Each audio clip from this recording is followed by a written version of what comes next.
시간이 되었습니다. 다 같이 경건한 마음으로 하나님 앞에 예배를 드리겠습니다. 오라 우리가 여호와께 노래하며 우리의 구원을 반석을 향하여 즐거이 외치자. 우리가 감사함으로 그 앞에 나아가며 시를 지어 즐거이 그를 노래하자. 여호와는 크신 하나님이시요 모든 신들보다 크신 왕이시기 때문이로다. 아멘.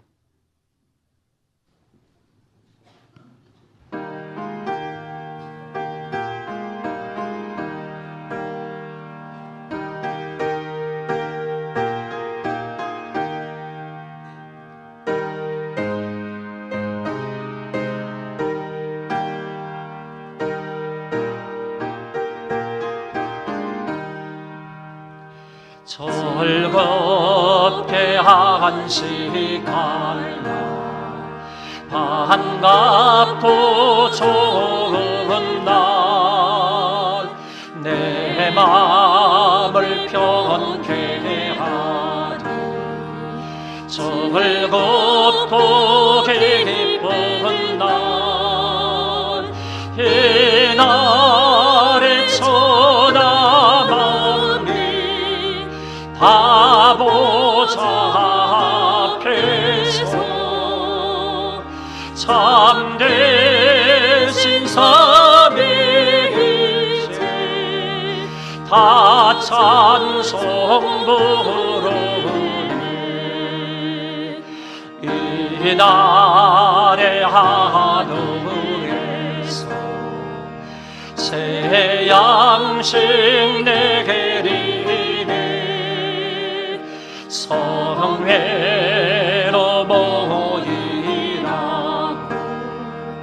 종소리 울리네. 복음의 밝은 빛을 온 세상 비치며 또 영생 시원케 하시네. 이 주일 지키고 새 은혜 입어서 영원히 쉬는 곳에 다 올라갑시다. 성부께 찬미하고 성자와 또 성령 참되신 삼위일체 다 찬송 부르세.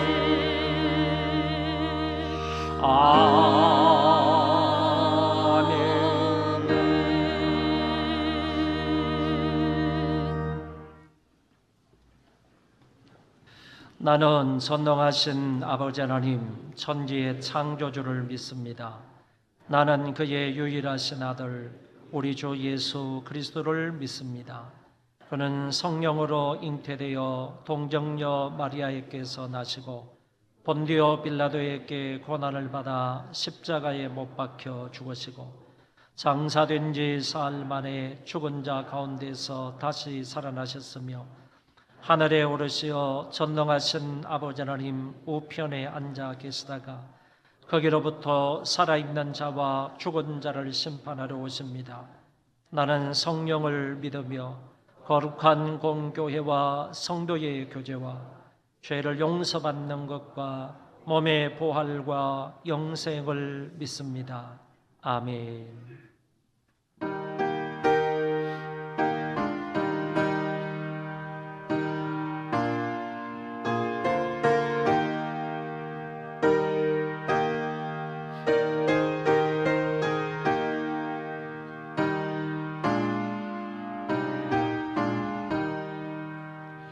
내 주의 보혈로 정하고 정하다 내 죄를 정케 하신 주 날 오라 하신다. 내가 주께로 지금 가오니 십자가의 보혈로 날 씻어 주소서.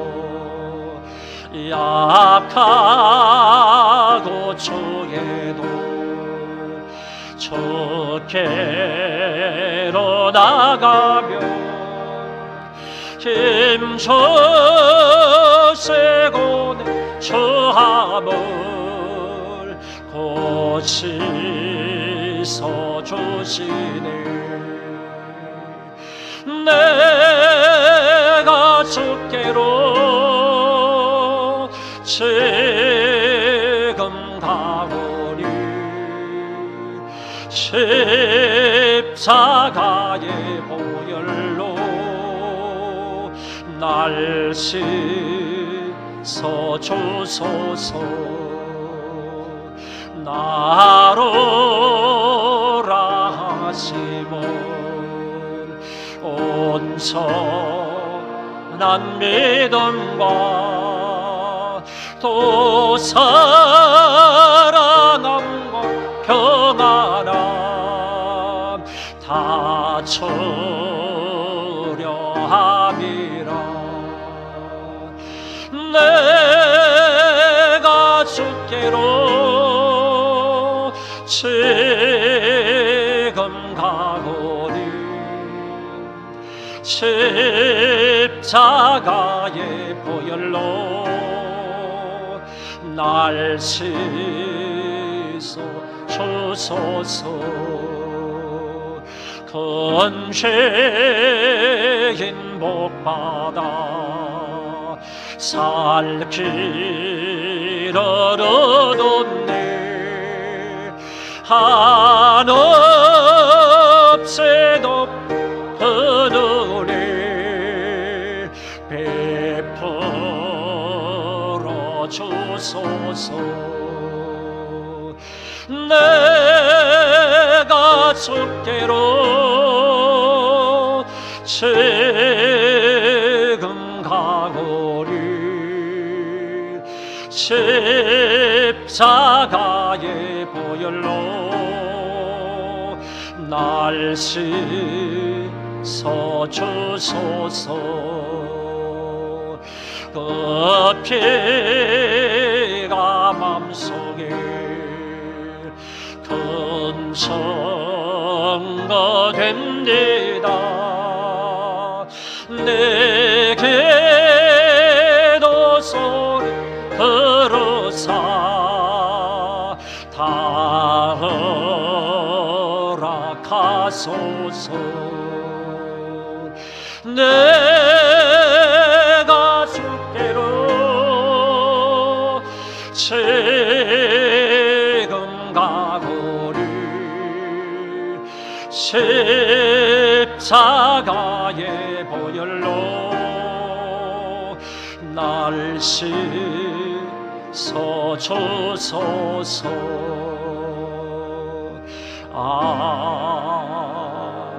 아멘.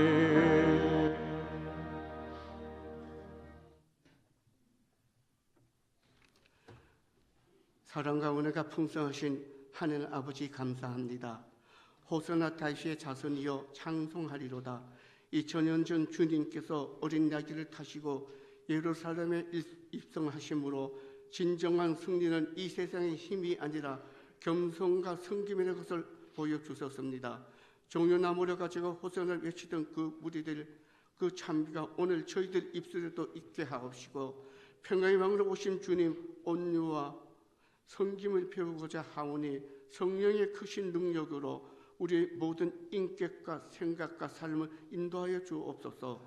자비로우신 하나님, 한미정상회담을 인하여 속히 분비한 3차 정상회담이 성사되게 하여 주옵소서. 한반도의 비핵화가 현실화되고 핵의 위험과 전쟁의 위험이 사라지고 남북 간 평화적인 통일을 이루어 주옵소서. 위로의 하나님, 강원도 동해안 산불로 큰 피해를 고통 중에 있는 주민들 불쌍히 여겨 주옵소서.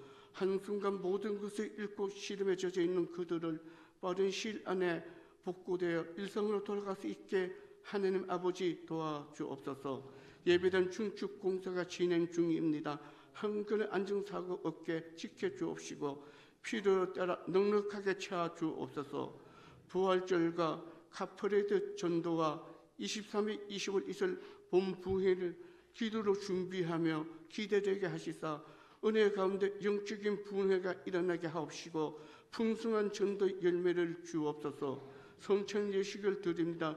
주님의 살과 피를 먹고 마심으로 우리 잠든 영혼을 소생케 하여 주옵시고 우리의 연약한 육신의 치유를 회복되는 놀라운 은혜 경험하는 시간이 되게 하여 주옵소서. 고난 주간에 맞이하여 고난을 받았던 주님의 묵상하며 경건하게 살기를 원하오며 우리 주 예수 그리스도 이름으로 기도합나이다. 아멘.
기도하겠습니다. 자비로우신 하나님 아버지, 은혜를 진실로 감사를 드립니다. 지난 한 주간 동안도 하나님의 은혜 가운데 살았음에 감사한 마음으로 저희들이 정성을 다하여 하나님 앞에 예물을 드립니다. 감사함으로 드릴 뿐만 아니라 자원함으로 드리며 하나님 사랑하는 마음으로 드리고 평균케 하려는 생각으로 아버지 앞에 물질을 드립니다. 하나님께서 기쁘게 흠양하여 주옵소서. 하나님께서 받아 주옵시고 저희들 위에 놀라운 은혜와 사랑과 복으로 함께하여 주옵소서. 개인도 늘 하나님과 동행하며 믿음으로 사는 자들 되게 하여 주옵시고 또 우리의 가정의 모든 가족들도 하나님의 은혜 가운데 믿음으로 살아가는 가족들 되게 하여 주옵소서. 어떤 어려움과 환난과 핍박이 있다 할지라도 말씀 위에 믿음 위에 굳게 서서 사는 자들 되게 하여 주옵시고 먹든지 마시든지 무엇을 하든지 다 하나님 영광을 위해서 살아갈 수 있는 우리 모든 가족들 되게 하여 주옵소서. 특별히 우리 자녀들에게 하나님의 지혜와 명철과 믿음과 은혜와 사랑과 긍휼과 자비를 베풀어 주셔서 우리보다도 하나님을 더 잘 섬길 수 있는 자녀들 되게 하여 주옵시고 세계 민족 가운데 으뜸이 되는 자녀들 되게 하여 주셔서 저들로 인하여 하나님이 큰 영광을 받아 주옵소서. 하나님뿐만 아니라 부모님들에게도 건강 주시기 원합니다. 아프지 않도록 도와주시고 다치지 않도록 하나님께서 일거수일투족 지켜 안보하여 주옵소서. 머리에서 발끝까지 오장육부 팔다리 뼈마디 강건하도록 도와주시어서 모세가 120세나 되었으나 그 기력이 쇠하지 아니하고 눈이 멀지 아니하였다고 말씀하시는 것처럼 저들에게도 이와 같은 은혜를 허락하여 주옵소서. 하나님 아버지, 저들의 영혼이 잘 되게 하여 주옵시고 범사가 잘 되게 하시며 강건한 은혜가 있게 하여 주옵소서. 성경에 있는 모든 재앙이나 성경에 있는 모든 심판이나 성경에 있는 모든 저주들은 저희들의 삶 가운데에서 제거하여 주옵시고 성경 안에 있는 모든 축복과 성경 안에 있는 모든 은혜와 사랑과 복은 저희들 개인과 가정과 생업 위에 넉넉히 풍성히 공급하여 주옵소서. 하나님의 은혜로 사는 자들 되게 하여 주시고 항상 기뻐하며 감사하며 사는 자들 되게 하여 주옵소서. 이 물질이 쌓이는 곳, 이 물질이 닿는 곳에도 놀라운 역사가 있게 하여 주시고 복음이 편만하게 전파되는 귀한 역사가 있게 하여 주옵소서. 예수님 이름으로 기도하옵나이다. 아멘.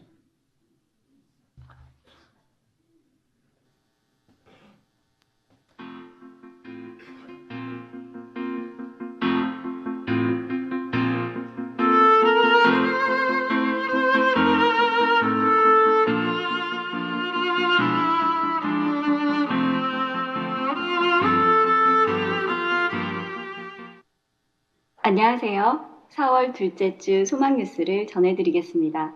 첫 소식입니다. 오늘 1, 2, 3부 예배 시 성찬식이 있습니다. 경건한 마음으로 참여하여 은혜 받으시기 바랍니다.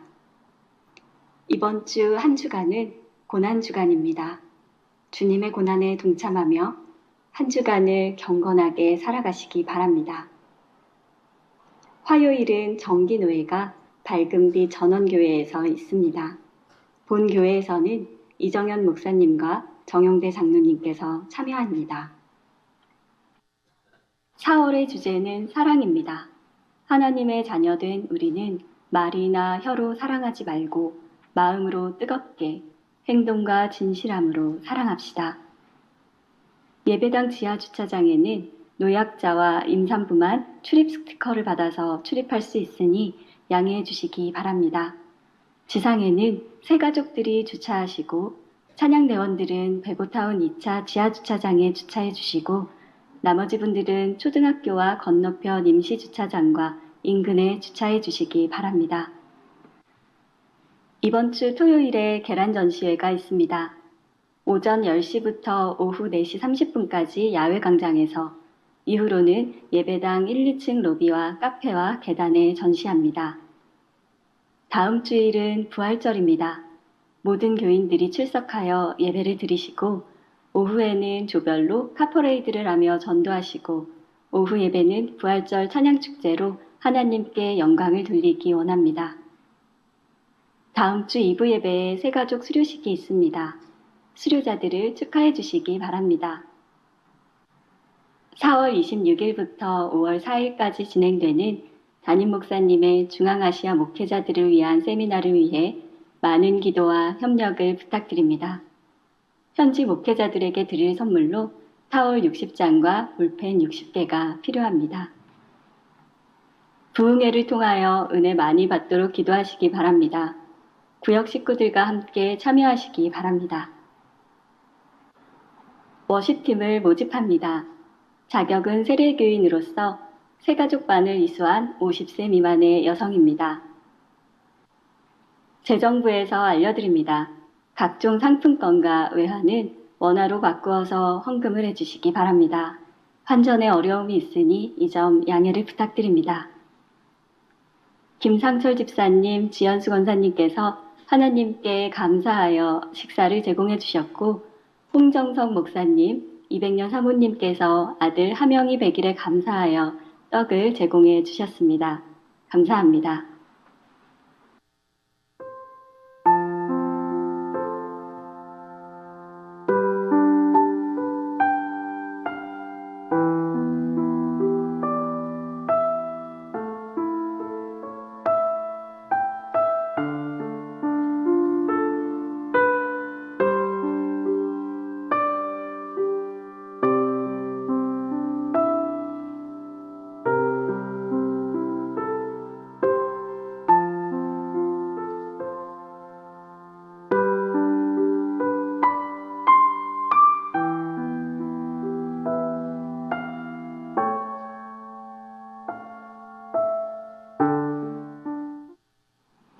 이번 주는 고난주간입니다.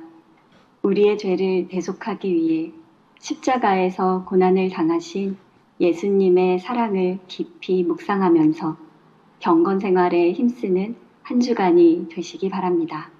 고맙습니다. 재정부에서 알려드린 말씀을 여러분 유념하시기를 바랍니다. 어떤 분들은 헌금을 하시는데 베트남 돈으로 헌금을 한다든지 캄보디아 돈으로 헌금을 하신다든지 그러시면 저희들이 그걸 환전하기가 조금 어렵습니다. 그리고 상품권도요, 그냥 신세계 상품권이나 이런 게 아니고 이 작은 마트에서 쓰는 이런 상품권도 있나 봐요. 그런 상품권을 헌금을 하시니까 이거는 이 돈으로 환전을 하기가 너무너무 어렵습니다. 그러니까 여러분 재정부에서 하시는 말씀을 좀 잘 들으시고, 가급적이면 우리나라에서 통용이 될 수 있는 원화로 해주시고, 그게 정 안 되면 달러까지는 될 것 같습니다. 그러니까 그렇게 좀 해주시면 우리가 환전하기가 조금 불편하지 않고 쉬워지겠다 이런 생각을 갖습니다. 그렇게 좀 해주시기를 바라고, 그리고 여러분 이번 주 토요일에 계란 전시회가 있는데, 이거는 우리나라에서 우리 교회가 제일 잘하는 그런 행사입니다.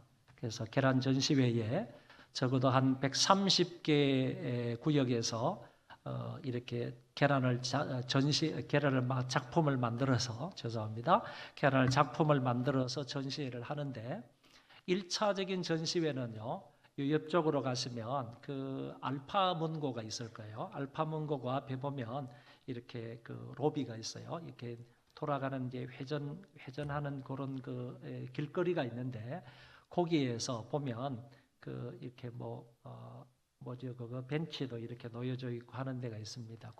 거기에서 1차적으로 우리가 전시회를 하고 4시 반까지 거기에서 마치고, 그 다음에는 예배당 1층과 2층에 로비나 그다음에 계단이나 그다음에 그 카페나 이런 데 이제 설치를 해주면 여러분들이 다음 주일날 1부, 2부 예배 때 오셔가지고 한번 구경을 하시고 그게 끝나고 나면 그 다음에 이제 그거를 조별로 나누어서 카프레이드 전도를 하도록 그렇게 하겠습니다.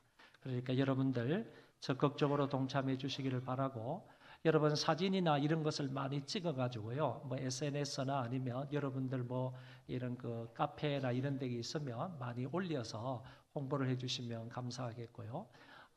이런 그 계란 전시회나 그 다음에 카프레이드 전도나 이런 것은 우리 교회에만 있는 것이고 우리 교회가 제일 잘하는 그런 부활절 행사이니까 여러분들 적극적으로 동참하셔서 또 적극적으로 홍보도 해주시면 감사하겠습니다. 하나님 말씀을 보겠습니다. 이사야 53장입니다. 이사야 53장 1절부터 6절 말씀을 봉독하겠습니다. 우리가 전한 것을 누가 믿었느냐? 여호와의 팔이 누구에게 나타났느냐? 그는 주 앞에서 자라나기를 연한 순 같고 마른 땅에서 나온 뿌리 같아서 고운 모양도 없고 풍채도 없은즉 우리가 보기에 흠모할 만한 아름다운 것이 없도다. 그는 멸시를 받아 사람들에게 버림받았으며 간고를 많이 겪었으며 질고를 아는 자라.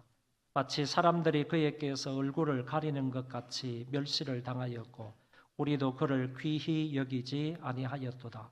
그는 실로 우리의 질고를 지고 우리의 슬픔을 당하였거늘 우리는 생각하기를 그는 징벌을 받아 하나님께 맞으며 고난을 당한다 하였노라. 그가 찔림은 우리의 허물 때문이요 그가 상함은 우리의 죄악 때문이라. 그가 징계를 받음으로 우리는 평화를 누리고 그가 채찍에 맞음으로 우리는 나음을 받았도다.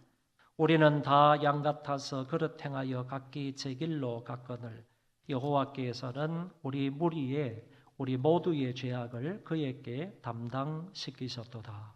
아멘.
이사야는 주전 700년경에 남쪽 유다를 대상으로 해서 선지자 활동을 했던 선지자입니다. 이 사람이 이사야서를 쓰게 되는데 이사야서가 전체 66장입니다. 이 성경을 통해서 주시는 메시지는 두 가지인데 죄에 따른 하나님의 심판과 그리고 구원입니다. 죄를 지은 사람은 반드시 하나님의 심판을 받아서 멸망을 한다. 그런데 그 가운데서 하나님께서 이스라엘 백성들에게 은혜와 자비를 베풀어 주셔서 그들을 회복시켜 주심으로 그들을 구원하시겠다 하는 메시지가 이사야서에 나타나고 있습니다. 그 가운데 우리가 읽은 본문이 이사야 53장인데 이 53장을 가리켜서 고난의 종이다. 달리 말해 메시아의 고난이다. 이렇게 말해주고 있는 장입니다. 그래서 어떤 사람은 이사야 53장은 메시아의 고난받는 종에 관해서 말씀하고 있기 때문에 이것이야말로 복음 중에 복음이다. 이렇게 평가하는 사람도 있습니다. 오늘은 종려주일입니다. 종려주일이고 이번 주 한 주간을 가리켜서 우리는 고난주간이다. 이렇게 말합니다. 이 고난주간은 사실상 사순절의 마지막 주간입니다. 달리 말하면 사순절이라는 것은 예수님의 부활을 앞두고 40일 동안의 기간을 4 곱하기 10절이다. 그래서 사순절이라고 말하는 것입니다. 그 40일 가운데서 마지막 주간이 바로 주님께서 절정적으로 고난을 받으시는 고난주간이 된다. 그런 얘기입니다. 메시아의 고난에 관해서 다시 말해 주님의 마지막 한 주간의 삶에 관해서 간단하게 정리를 하면 아래와 같습니다. 오늘 주일은 종려주일이라 이렇게 말하는데 이렇게 부르는 것은 예수님께서 어린 나귀를 타시고 예루살렘 성으로 입성을 할 때 좌우에 있던 많은 사람들이 종려나무 가지를 꺾어다가 예수님을 환호하면서 이렇게 소리를 외쳤습니다. 다윗의 자손이여 찬송하리로다. 다윗의 자손이여 호산나. 이렇게 찬송을 부르면서 예수님을 환영했다는 의미로서 그날을 종려주일이다. 이렇게 부르는 것입니다. 월요일이 되어서 예수님은 성전에 들어가서 하나님의 집, 기도하는 집을 강도의 구렬로 만들었던 그 사람들을 다 내쫓아서 그 성전을 깨끗하게 하시는 부분을 볼 수가 있고, 화요일에는 제사장들과 여러 가지 변론을 나누셨는데 이 변론을 통해서 예수님께서 명확하게 그들에게 메시지를 주시는 것을 볼 수가 있습니다. 수요일은 사랑과 배신의 날이다라고 하는데 사랑의 날이라 하는 것은 마리아라는 여자가 자기가 가지고 있는 향유 옥합을 깨뜨려서 예수님의 머리에 부어드리고 그리고 자기의 머리털을 풀어서 예수님의 발을 닦아주시는 이 부분을 가리켜서 사랑의 날이다 이렇게 말하는 것이고 주님께서 그처럼 그 여인으로부터 사랑을 받았다 하는 것을 말해주고 있고 배신의 날이다 하는 것은 이날에 동시에 가룟 유다로부터 예수님이 배반을 당하시게 되는 것입니다. 목요일은 다락방에서 그의 제자들에게 아주 길게 교훈을 하신 것이 나타나고 있고 그 다음에 제자들의 발을 일일이 당신께서 다 닦아주시는 세족이 있는 세족식의 날이기도 합니다. 예수님이 저녁 때쯤 되어서 겟세마네 동산에 가서 기도하시는데 로마 병정들과 대제사장의 하석들이 찾아와 가지고 예수님을 붙잡아 가시는 그런 날이 목요일이 되겠습니다. 금요일은 예수님께서 이제 빌라도로부터 재판을 받고 십자가를 지시고 골고다 언덕에 오르셔서 십자가에 못 박혀 돌아가시고 또 아리마대 요셉에 의해서 자기의 무덤에 장사 지낸 바가 되는 것을 볼 수가 있습니다. 토요일은 무덤에 계셨던 날입니다. 그리고 다음 주일이 바로 무덤에서 3일 만에 부활하시는 부활절이 되겠습니다. 이처럼 예수님께서 십자가에 돌아가시게 되는 그 한 주간 동안 예수님이 어떻게 생활을 하셨는지 하는 부분을 간단하게 이렇게 볼 수 있는데, 고난과 수모, 멸시와 천대를 집중적으로 받으신 날이 기간이 바로 고난주간이 된다라고 볼 수가 있는 것입니다.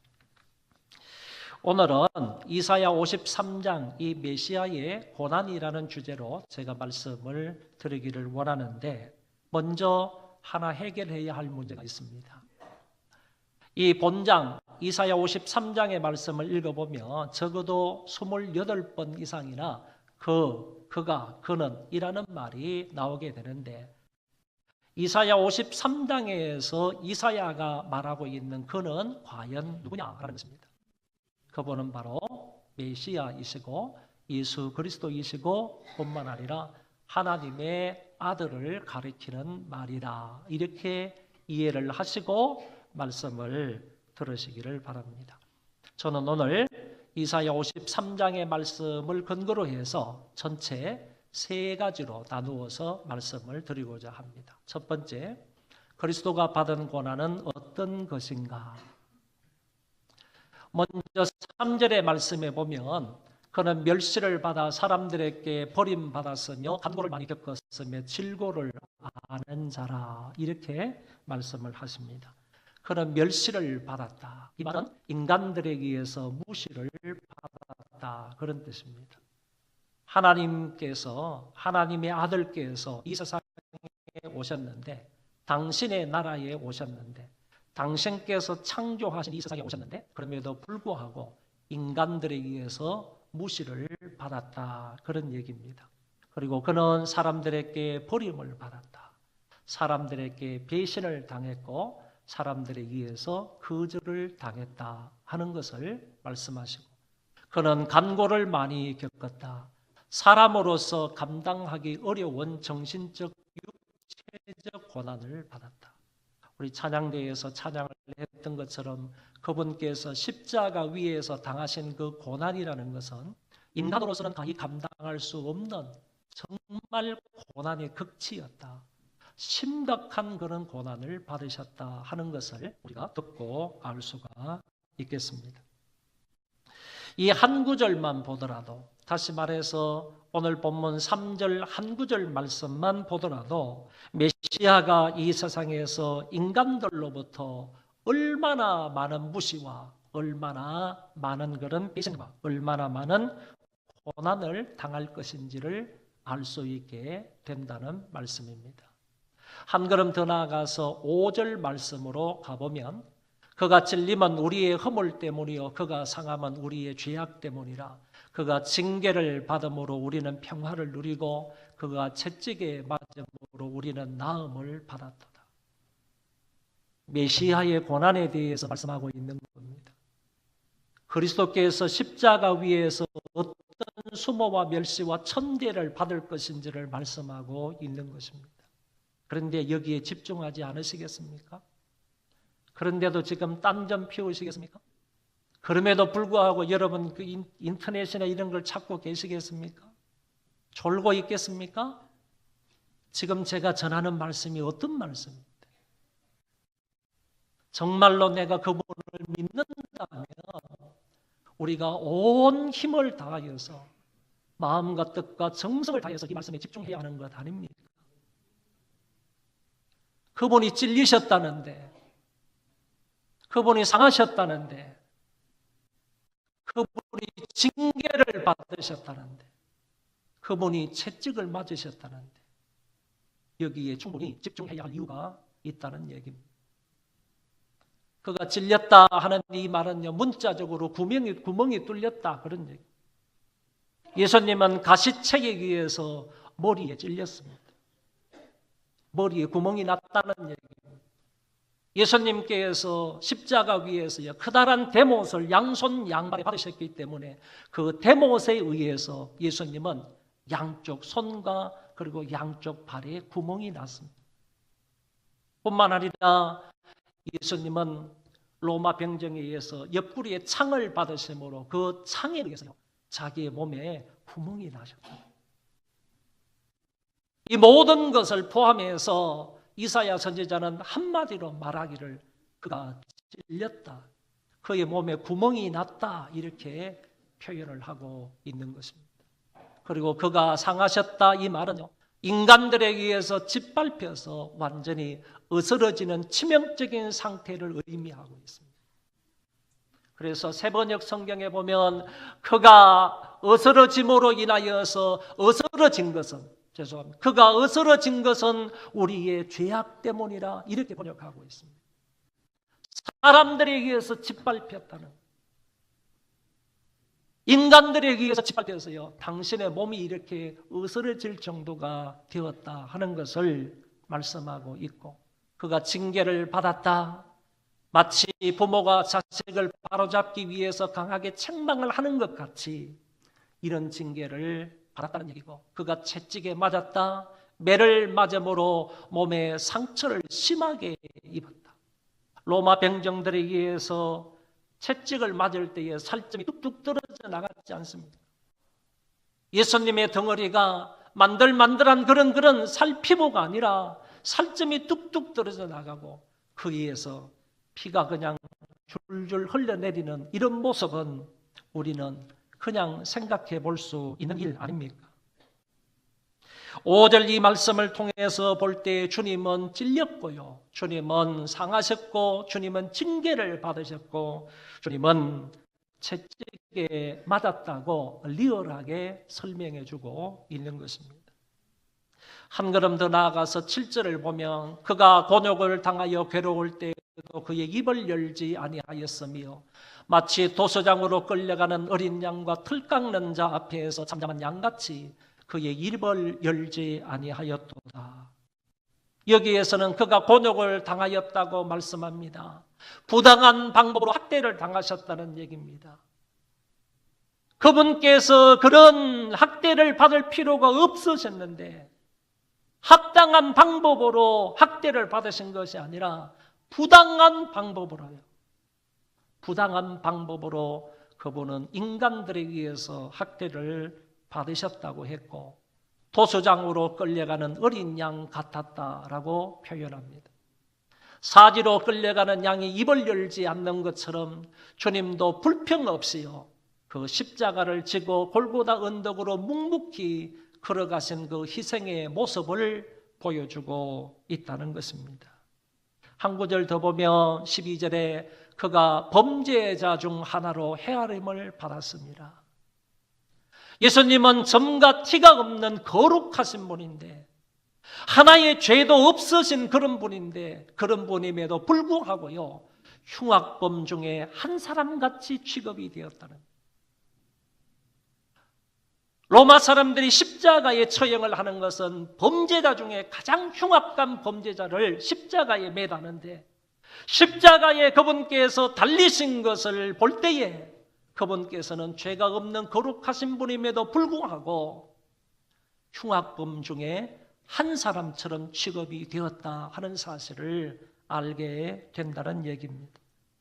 이와 같이 본문의 몇 구절을 통하여 볼 때 앞으로 이 세상에 오실 그 메시아가 받게 될 그 고난이 어떠할 것인지 그것에 관해서 아주 구체적으로 폭넓게 말씀하고 계시는 것을 엿볼 수 있습니다. 이 이사야의 예언을 따라서 그리스도께서 이 세상에 오셨습니다. 메시아 하나님의 아들께서 이 세상에 오셨습니다. 33년의 생애를 사시고 그 가운데 3년 동안 공생애의 사역을 하십니다. 마지막 주 목요일에 겟세마네 동산에서 기도하시다가 로마 군인들과 종교 지도자들의 하솔들에게 붙들리게 됩니다. 그들은 금과 몽치를 가지고 강도를 잡듯 주님을 잡아갔습니다. 대제사장의 궁정에 들어가서 정말 아무런 죄가 없음에도 불구하고 그들로부터 신문을 받습니다. 그는 신성모독죄와 성전 멸시죄를 뒤집어 쓰셨습니다. 사람들이 침을 뱉으며 유대인의 왕이냐, 네가 유대인의 왕이냐라고 조소와 조롱과 멸시를 받았습니다. 무거운 십자가를 지시고 양손 양발의 대못을 받으시게 되셨습니다. 주님은 그 십자가 위에서 장장 6시간 동안 피와 물을 다 쏟으시고 마지막에 다 이루었다 말씀하시고 운명하셨습니다. 주님은 이사야 선지자의 예언을 이루시고자 그 십자가 위에서 이런 모진 고난과 고통을 다 받으셨다. 그런 말씀입니다. 수백 년 전의 예언을 주님은 역사선상에서 그대로 이루셨습니다. 이사야 선지자가 700년, 800년 전에 그리스도의 고난, 메시아의 고난에 대해서 아주 구체적으로 이렇게 말씀하신 그 모든 것을 예수님께서 역사선상에 이 땅에 오심으로 인해서 다 모든 고난을 한 몸으로 받으셨다 하는 사실을 말씀드릴 수 있는 것입니다. 그러면 왜 메시아가 하나님의 아들 그리스도께서 이런 고난을 받으셔야만 했는가? 그리스도가 고난 받으시는 것을 바라보는 사람들은 이렇게 생각을 합니다. 적어도 그 당시의 사람들, 오늘 우리도 마찬가지일 수 있겠지만은 예수님께서 이런 고난과 수모를 당하게 되었을 때 이렇게 생각을 한다는 겁니다.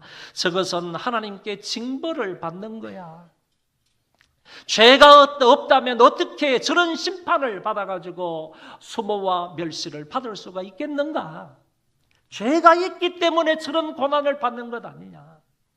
하나님 앞에 무엇인가 잘못한 게 있기 때문에 저렇게 심판을 받아서 벌을 받는 것 아니냐라고 말을 하면서 그 사람들은 예수님을 향하여서 손가락질을 할 수가 있었을 것입니다. 그러나 그분의 십자가 고난은 우리의 허물 때문이요 우리의 질구와 우리의 슬픔을 당하는 것이라고 오늘 본문에는 말씀을 하셨습니다. 그러니까 그분께서 왜 이와 같은 고난을 당하셨는가? 그 결정적인 이유가 뭐냐 하면은 우리의 죄악 때문이라는 것이고 내 허물 때문이라는 것이고 내 슬픔 때문에 그분께서 대신 십자가를 지셨다라고 말씀하시는 것입니다. 우리는 다 양 같아서 그릇 행하여 각기 제 길로 갔거늘 여호와께서는 우리 모두의 죄악을 그에게 담당시키셨도다. 여러분, 그분께서 이렇게 죄인 아닌 죄수가 되어가지고 거기에서 십자가 형벌을 받는 것은 우리의 모든 죄를 뒤집어 써서 십자가 형벌을 받는다는 얘기입니다. 우리의 모든 죄를 하나님께서는 그분에게 다 전가를 시켰다는 거예요. 그분은 우리의 죄를 대신해서 지금 십자가 위에서 고난을 받는다는 말씀이에요. 그러니까 한 가지 이유 때문에 그분께서 고난을 받으시고 피를 흘리시면서 십자가에서 돌아가셨다는 얘기죠. 그게 뭐냐? 우리의 허물과 우리의 죄악과 우리의 슬픔 때문에 주님께서 십자가에서 고난을 당하셨다고 말씀하고 있습니다. 그리스도는 이 세상에서 인간들로부터 왜 심한 무시와 배신과 고난을 당하셨습니까? 왜 주님이 찔리시고 상하시고 징계를 받고 채찍에 맞아야만 했습니까? 왜 곤욕을 당하시고 도소장으로 끌려가는 어린 양같이 되어야만 했습니까? 왜 범죄자 중 하나같이 되어 십자가 위에서 달려 피를 흘리고 물을 쏟으셔야만 했습니까? 그것은 한 가지라는 겁니다. 그 이유는 우리의 죄악 때문이다. 우리의 허물 때문이다. 우리의 질고와 우리의 슬픔 때문이라고 분명하게 선지자는 밝히고 있습니다. 그러면 마지막 세 번째는 그분이 고난받으신 결과는 무엇인가? 그분의 고난으로 인하여서 오늘 우리가 어떤 유익을 얻을 수 있느냐 하는 말씀을 보겠습니다. 본문에서는 그와 우리의 관계를 잘 말씀해 주고 있습니다. 한번 따라 하십시다. 그와 우리의 관계. 그러니까 이사야 선지자가 그분과 우리의 관계를 아주 멋지게 이렇게 연결을 시켜주고 있다. 그런 얘기입니다. 그의 고난이 우리에게 미치는 효과가 뭐냐? 이것을 이 5절 한 구절 말씀을 통해서 우리에게 잘 보여주고 있습니다. 다 같이 한번 읽겠습니다. 그가 징계를 받음으로 우리는 평화를 누리고 그가 채찍에 맞음으로 우리는 나음을 받았도다. 할렐루야. 여러분, 그분께서 징계를 받으심으로 징계는 그분이 받으셨는데 우리가 평화를 누린다고 했습니다. 그분께서 채찍에 맞으셨는데 채찍은 그분이 맞으셨는데 우리가 나음을 받았다고 그와 우리의 관계를 절묘하게 연결을 시켜서 선지자는 이렇게 말씀하고 있다는 겁니다. 그분 때문에 우리가 평화를 누리고 그분 때문에 우리가 나음을 받았습니다. 여기에서 말하는 평화라는 것은요, 정말 생각할 수도 없는 엄청난 은혜의 단어입니다. 단순히 분쟁이 없는 상태를 가리켜서 평화라고 말하지 않고요, 여기에서 말하는 이 평화라는 말은 조금도 부족함이 없는 완벽한 행복의 상태를 말합니다. 그러니까 주님께서 우리를 위해서 십자가 위에서 징계를 받는 것을 통하여서 오늘 저와 여러분이 누리는 유익과 혜택과 은혜가 뭐냐라고 하면 조금도 부족함이 없는 완벽한 행복의 상태를 누리게 되었다, 그 말입니다. 그리고 우리가 나음을 입었다 하는 이 말씀도 보면요, 이제 그거는 그 뒤에 가로는 하나님과 인간 사이에 회복을 얘기를 하신다 하는 그런 부차적인 설명도 덧붙여 놓았습니다. 나음을 입었다 하는 이 말은요, 하나님으로부터 주어지는 특별한 은혜로 육체와 정신과 영혼의 회복이 이루어졌다라는 뜻을 가지고 있습니다. 여러분, 예수 그리스도께서 십자가 위에서 고난을 받으시고 피 흘리시기 이전까지의 모든 사람은요, 육체적으로 병들어 있는 사람이고 영적으로 정신적으로 다 병들어서 그것으로 인하여서 결국 죽을 수밖에 없는 그런 사람이 된 거예요. 그런데 예수 그리스도께서 우리를 위하여서 채찍에 맞으시고 피를 흘려주신 것을 통하여서요, 오늘 우리는 나음을 입었다는 거예요. 육체적으로 나음을 입을 수가 있고요, 뿐만 아니라 정신적으로 영혼적으로도요, 영적으로도 우리가 나음을 입을 수 있게 되었다. 이런 효과와 이런 은혜를 우리에게 말씀해 주고 있는 것입니다. 베드로 사도도 이렇게 얘기합니다. 친히 나무에 달려 그 몸으로 우리 죄를 담당하셨으니 이는 우리로 죄에 대하여는 죽고 의에 대하여 살게 하려 하심이라. 그가 채찍에 맞음으로 너희는 나음을 얻었나니. 할렐루야.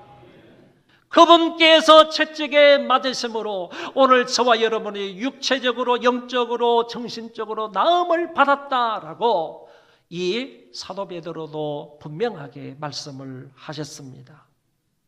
이것뿐만 아니라 여호와께서는 우리 모두의 죄악을 그에게 담당시키셨도다라는 말씀을 볼 때 우리의 죄악을 그분에게 다 담당시킴으로 인하여서 그분은 그 죄를 안고 십자가에서 돌아가셨다, 그 말이잖아요. 그러므로 하나님께서 우리의 모든 죄를 그분에게 다 전가시켰기 때문에 그분을 통하여서 오늘 저와 여러분들은 죄 용서를 받을 수 있다는 얘기예요. 내 모든 죄를 그분에게 다 뒤집어 씌웠으니까, 그분에게 전가를 하셨으니까, 여호와께서 우리 모두의 죄악을 그에게, 주님에게, 메시아에게, 그리스도에게, 하나님의 아들 당신에게 모든 죄를 전가시켰다고 말씀하셨잖아요. 이것을 통하여서 오늘 저와 여러분은 죄 용서를 받을 수 있다는 것입니다. 우리가 죄 용서를 받게 되었다. 주님의 유월절 어린 양으로서 희생 제물이 되심으로 우리가 죄 용서와 구원과 의롭다 하심과 은혜를 받게 되었음을 말씀하고 있습니다. 요약해서 말하면요, 주님의 심한 고난으로 인해서 하나님과의 원수지간이 회복되어 행복한 관계가 되었다라는 사실을 말해주고 있고, 또 하나 하나님의 특별하신 호의로 영육적으로 회복이 되었고 무엇보다 죄 용서를 받고 의롭다함을 받는 인생이 되었음을 말씀하십니다. 오늘 말씀의 결론입니다. 성경에 보면 에디오피아 내시가 나옵니다. 이 사람은 에티오피아에서요. 지금의 이디오피아라고 생각하시면 돼요. 아프리카 서쪽에 있는 이디오피아인데 이 에티오피아 내시가 하나님 앞에 예배를 드리기 위해서 예루살렘까지 왔습니다. 여러분 지도를 보시면 에티오피아에서 예루살렘까지 얼마나 멀고 먼 거리다라는 것을 잘 알 수 있습니다. 그곳에서 단순히 한 가지 목적으로 하나님 앞에 예배하기 위해서 예루살렘까지 이 내시가 찾아왔습니다. 예배를 드리고 갑니다. 자기 고국으로 돌아가다가 성경을 읽습니다. 그 성경을 펴서 읽은 것이 오늘 우리가 읽은 이사야 53장의 말씀을 읽은 거예요. 에티오피아 내시가 이사야 53장의 말씀을 읽으면서 마차를 타고 고국으로 돌아가는데 아무리 읽어도 이 말이 무슨 말인지를 이해를 못하는. 그리고 특별히 제가 이 설교를 하기 이전에 선제적인 지식을 하나 가지라고 하면서 28번 이상 나오는 그가 도대체 누구인가? 이 문제를 에티오피아 내시가 전혀 해결하지를 못하고 도대체 그가 누군가? 그가 누군가? 이런 의문점을 가지고 계속해서 성경을 읽으면서 가는데 하나님의 성령께서 사마리아 성에서 부흥을 주도하고 있던 빌립 집사님을 그 광야로 이끌어 가십니다. 성경을 읽고 있다가 의문 가운데 지나가는데 빌립 집사가 갑자기 나타난 겁니다. 빌립 집사가 그 내시에게 질문을 했습니다. 읽는 것을 깨닫습니까? 그러니까 그가 말하기를 가르쳐주는 선생이 없으니 어떻게 깨달을 수 있습니까? 내가 성경을 읽어보는데 도대체 그가 누구인지를 모르겠습니다. 자기를 말하는 건지 타인을 말하는 건지 도대체 누구인지를 모르겠습니다. 그러니까 빌립이 마차 위에 타가지고 그가 누구인지를 설명하는 거예요. 그는 바로 메시아입니다. 그는 바로 예수 그리스도입니다. 그는 바로 하나님의 아들입니다. 그는 바로 우리의 구세주입니다. 이 사실을 그 말씀과 다른 성경에 있는 것을 자세히 풀어서 내시에게 가르쳐 주었더니만은 이 내시가 그 메시아를 믿은 거예요. 그리고 구원을 받았어요. 그리고 물에서 내려가 가지고 세례를 받았습니다. 그리고 난 이후에 자기 고국으로 돌아갔다. 전설에 의하면요, 에티오피아 내시가 높은 사람이니까 내려가 가지고 자기 나라의 여왕에게 복음을 전했다고 합니다.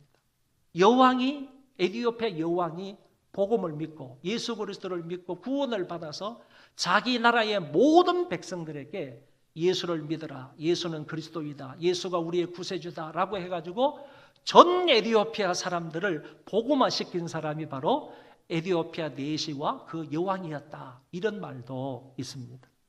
정확하게 믿을 건 아니에요. 전설이라고 말씀드렸어요. 그러니까 정확한 것은 아니라 할지라도 대부분의 역사학자들은 이게 사실일 것이다 라고 얘기를 합니다. 에티오피아 내시는요, 이사야 53장 이 말씀을 통하여서 예수 그리스도를 주로 믿고 구원을 받아 세례를 받아서 자기네 나라 본국으로 돌아가서 위대한 일을 한 사람이 바로 에티오피아 내시입니다. 이사야 53장의 말씀은요, 예수 그리스도에 대한 예언의 말씀입니다. 그분이 이 땅에 오셔서 어떻게 고난을 받게 될 것인지, 그리고 왜 고난을 받게 될 것인지, 그분이 고난의 결과가 무엇인지, 그분의 고난으로 인해서 우리들에게 어떤 은혜를 끼칠 건지, 이런 부분에 관해서 명확하게 말씀하시는 것이 53장입니다. 때가 되어서 메시아가 이 땅에 오셔서 예언의 말씀대로 모든 고난을 한 몸에 다 받음으로써 그 예언을 성취하셨습니다. 주님의 그 고난으로 인하여서 우리가 죄를 용서받았고요. 주님의 그 십자가로 말미암아 우리가 구원을 받았고요. 주님의 그 십자가로 말미암아 저와 여러분이 나음을 받았고, 주님의 십자가로 말미암아 우리가 평화를 누리게 되었습니다. 이런 은혜를 베풀어 주신 그 주님께 저와 여러분들 감사와 찬송과 영광을 돌릴 수 있기를 바랍니다. 이사야 53장을 이렇게 노래하고 있는 가스펠송이 있습니다. 다 같이 한번 불러보도록 하겠습니다. 1절만 2번 불러보겠습니다. 그가 찔림은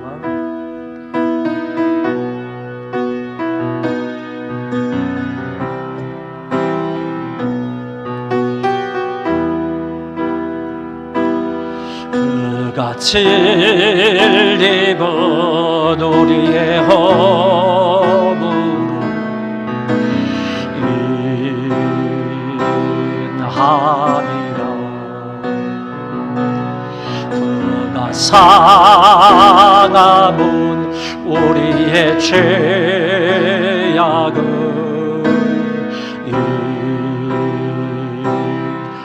인함이라 그가 생계를 받음으로 우리가 나음을 입었도다 우리는 다 양 같아서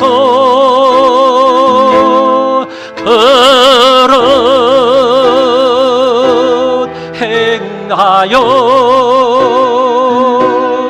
각기 새 길로 갔거든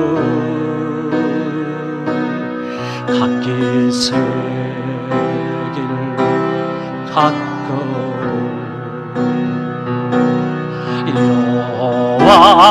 여호와께서 우리의 죄악을 그에게 단단시켰도다 다시 한 번 더요 그가 찔림은 우리의 허물을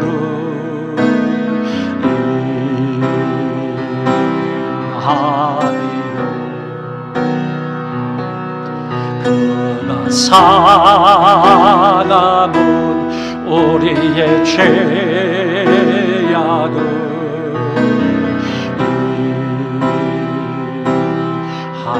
인함이라 그가 생계를 받음으로 우리가 나음을 입었도다 우리는 다 양 같아서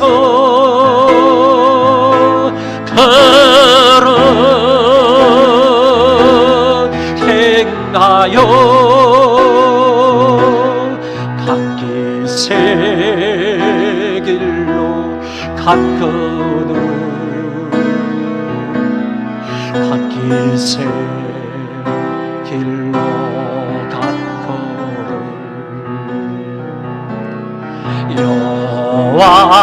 여호와께서 우리의 죄악을 그에게 담당시켰도다 아버지 하나님 참으로 감사를 드립니다. 죄로 말미암아 영원히 죽어야 마땅했지만은 심판을 받아서 지옥에 갈 수밖에 없었던 우리들이었지만은 예수 그리스도를 이 땅에 보내주시고 십자가 위에 보내주심으로 우리를 위해서 상하게 하시고 우리를 위해서 채찍에 맞게 하시고 우리를 위해서 찔리게 하심으로 인하여서 저희들이 평화를 누릴 수 있게 되었고 나음을 받을 수 있게 되었고 죄 용서를 받을 수 있게 됨을 진심으로 감사를 드립니다. 그분의 고난이 우리에게 미치는 유익은 한량 없사오니 그 은혜를 날마다 기억을 하고 그리스도의 고난을 날마다 생각하며 하나님 앞에 감사하고 찬송하고 영광을 돌리는 우리의 삶이 되게 하여 주옵소서. 그리스도의 고난으로 말미암아 우리가 평화와 나음을 입고 죄 용서와 의롭다함을 받은 것에 대해서 많은 사람들에게 전파하며 자랑하며 나누는 삶을 살아갈 수 있는 복된 고난 주간이 되도록 은혜 베풀어 주옵소서. 예수님 이름으로 기도하옵나이다. 아멘. 오늘은 성찬 예식이 있는 날입니다. 끝까지 경건한 마음으로 동참해 주시기를 바랍니다. 성찬 예식 전에 지난번에 그 입교자가 한 사람 빠졌습니다. 그래서 입교 예식을 하고 이어서 성찬을 하도록 하겠습니다. 호명할 때 그 자리에 일어서 주시기를 바랍니다. 김영미 성도님, 김영미 성도님, 오른손을 들어서 제가 묻는 말에 예라고 답을 해 주시기를 바랍니다. 입교 예식은요, 유아 세례자가 만 14세 이상이 되어서 입교 예식을 행할 수 있게 됩니다. 서약을 하도록 하겠습니다. 제가 묻는 말에 예라고 답해 주시기 바랍니다. 김영미 씨는 유아 때에 부모들의 신앙 고백과 서약으로 세례를 받았는데 이제는 그 고백과 서약을 자신의 것으로 삼고 성실히 지키기로 맹세하십니까?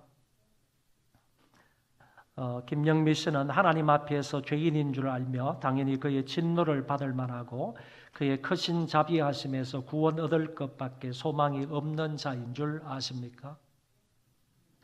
김영미 씨는 주 예수 그리스도가 하나님의 아들 되심과 죄인의 구주 되시는 줄 믿으며 복음에 말한 바와 같이 구원하실 이는 다만 예수뿐인 줄 알고 그를 믿으며 그만 의지하십니까? 한 가지 더 묻겠습니다. 김영미 씨는 교회의 관할과 치리에 복종하고 교회의 거룩함과 화평함을 이루도록 노력하겠습니까?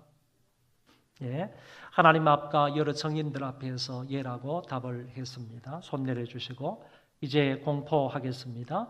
김영미 씨는 대한예수교회 장로의 소망교회에 입교인이 된 것을 성부와 성자와 성령의 이름으로 공포하노라. 아멘. 박수로 한번 축하하겠습니다.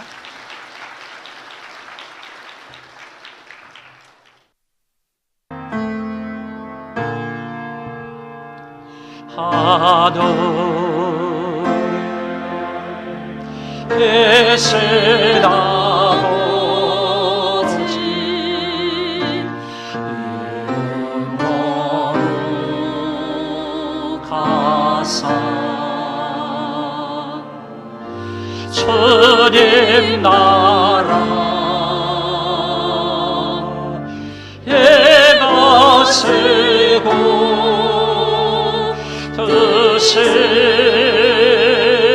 뜻이로워 지르다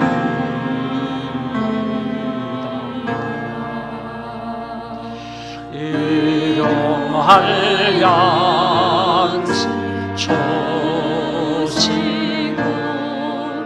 우리들의 모든 죄 다 용서하시고 또 시험에 들게 마시고 악에서 구원하소서. 되게 주의 나라 주의 권세 주의 영광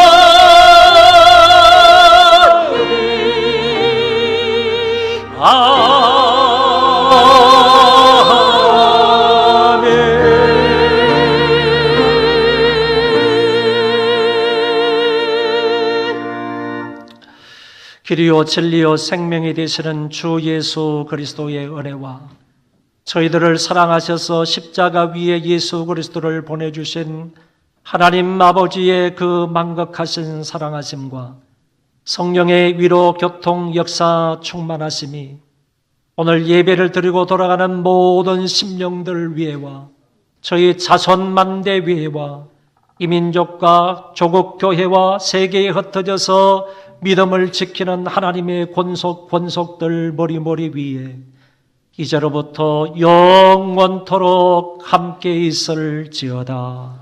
아멘.